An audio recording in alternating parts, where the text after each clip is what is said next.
Invité de la Newsroom, mesdames et messieurs, nous avons reçu sur ce plateau Madame Laetitia Mebalé. Elle est présidente de la plateforme Gabon Leadership et cofondatrice de la conférence africaine sur le leadership féminin. Madame Laetitia Mebalé, bienvenue sur ce plateau.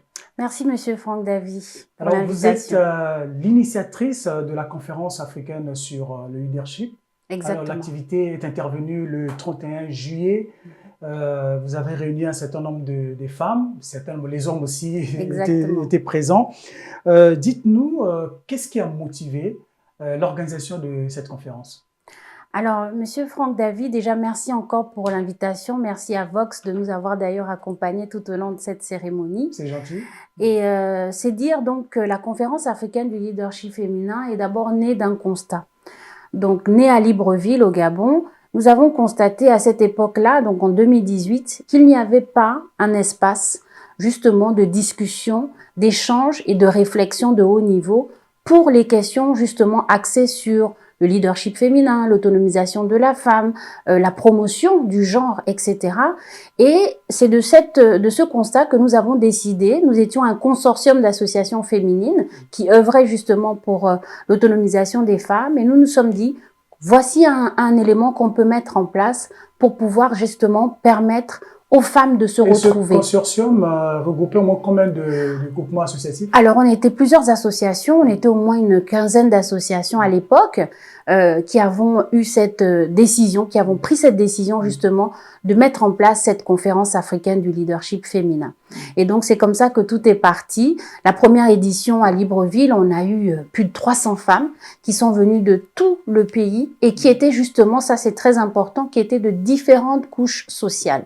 Donc, le message était passé et puis, du coup, on a senti cet engouement-là et on a vu que les femmes avaient vraiment besoin parfois de se retrouver comme ça pour échanger et débattre sur des questions qui les concernent directement. Et pourquoi avoir choisi Brazzaville? Alors, Brazzaville, c'est une autre histoire. Tout simplement parce que déjà, vous savez que le Gabon et le Congo, je n'ai plus rien à vous dire. C'est une grande amitié, une grande affection entre nos deux pays. Oui. Tout à fait. Ça, c'est la première chose. La deuxième chose, c'est aussi parce que, et je vous le dis en toute sincérité, Monsieur Franck Davy, nous avons vu, nous voyons ce qui se passe aussi au niveau du Congo, avec notamment la promulgation de la loi Mouebara. Oui. Ayant entendu cela, nous avons tout de suite sauté sur l'occasion. Nous nous sommes dit, voici le pays où nous allons organiser notre première édition itinérante, c'est-à-dire hors du Gabon, et nous sommes venus chez vous. Et c'est ce qui a justifié justement le choix de Brazzaville. C'est une bonne chose.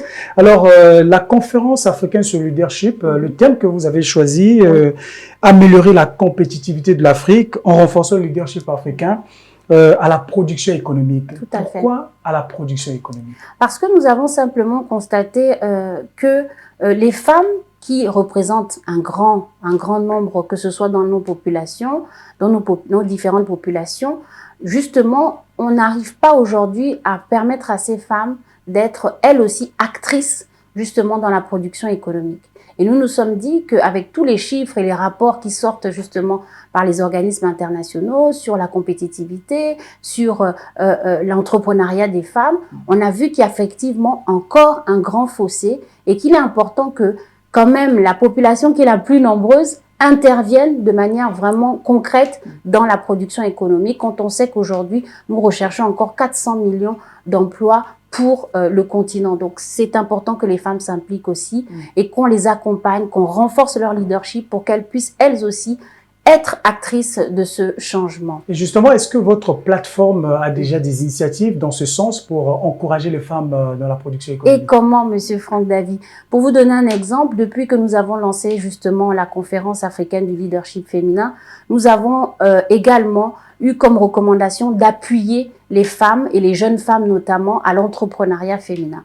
Cet appui, nous le faisons à travers un véhicule que nous avons mis en place qui s'appelle le Fonds africain pour les femmes, fonds qui permet effectivement de financer à hauteur de 500 000 chaque projet, les femmes et les jeunes femmes notamment qui ont des projets justement entrepreneuriaux, des projets socio-économiques qui vont justement leur permettre d'être autonomes.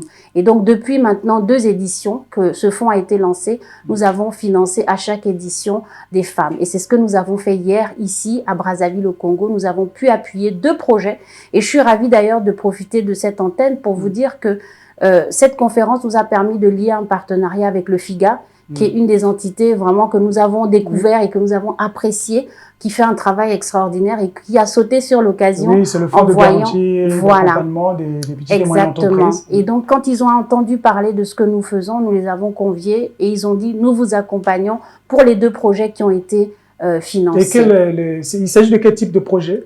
Alors, en fait, il y avait 2 projets. C'était 2 jeunes dames, très jeunes d'ailleurs. Une qui fait dans la production de jus et qui veut en faire en quantité industrielle, et une autre qui fait dans la restauration rapide. Alors, justement, puisqu'on parle de l'entrepreneuriat, quelles sont, selon vous, les spécificités du leadership féminin par rapport au leadership masculin?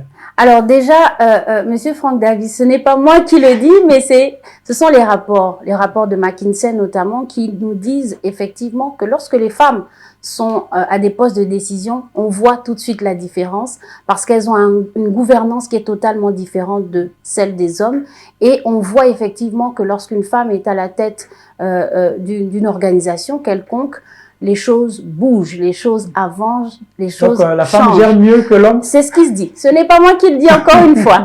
Donc, effectivement, c'est dire que la femme a une autre manière tout simplement de gouverner et que c'est important justement que l'on puisse voir plus de femmes parce que c'est ce que nous voulons, le développement. Alors, actuellement, quels sont les défis à relever pour que le leadership féminin, je vais y arriver, soit quelque chose d'important?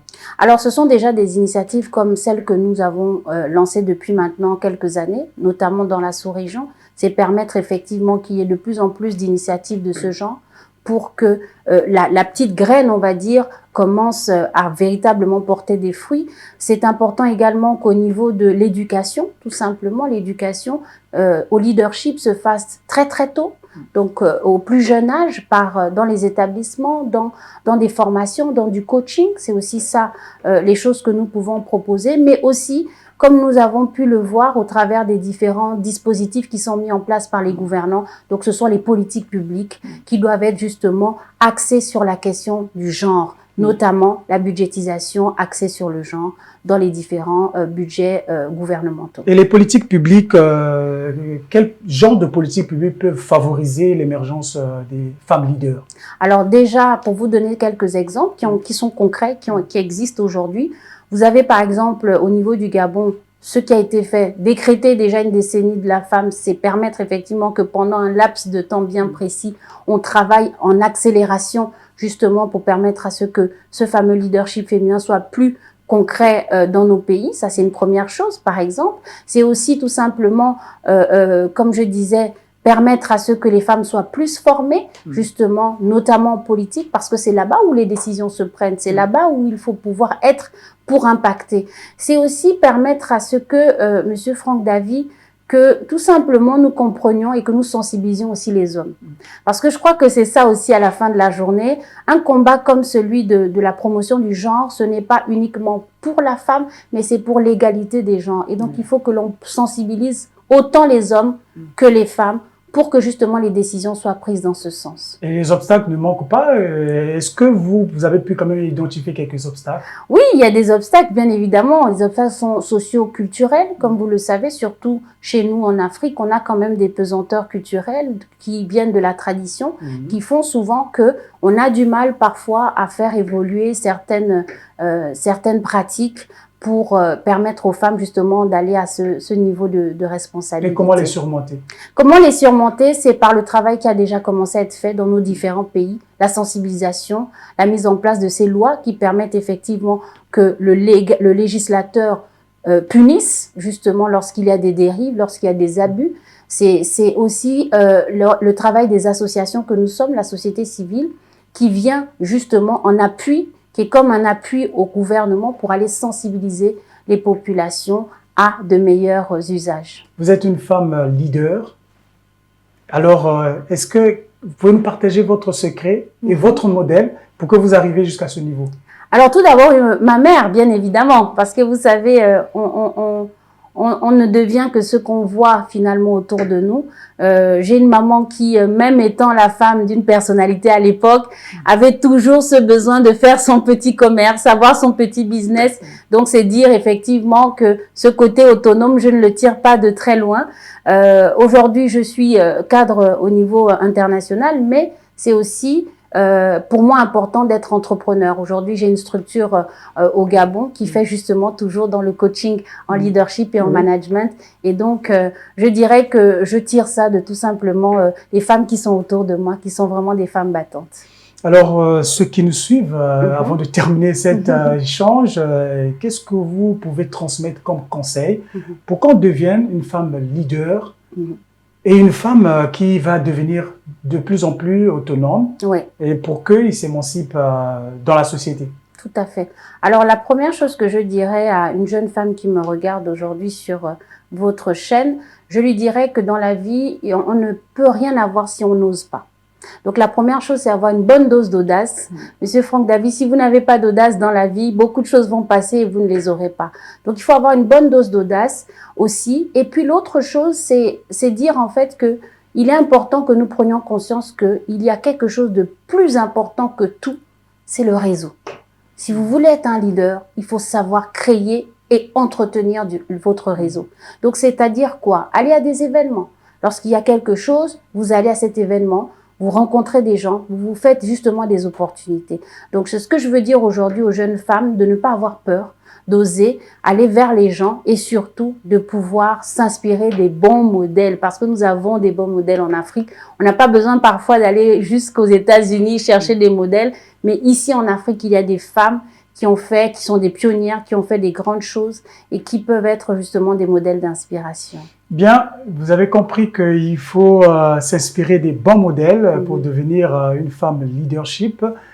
Nous avons reçu sur ce plateau Madame Laetitia Mebale. Merci d'être venue sur ce plateau pour répondre à nos questions. Et je rappelle que vous êtes la présidente de la plateforme Gabon Leadership et cofondatrice de la conférence africaine, je vais y arriver, sur le leadership leadership féminin. C'est bien, ça. merci beaucoup. Et merci à vous d'avoir suivi cet entretien. Prenez bien soin de vous prochainement.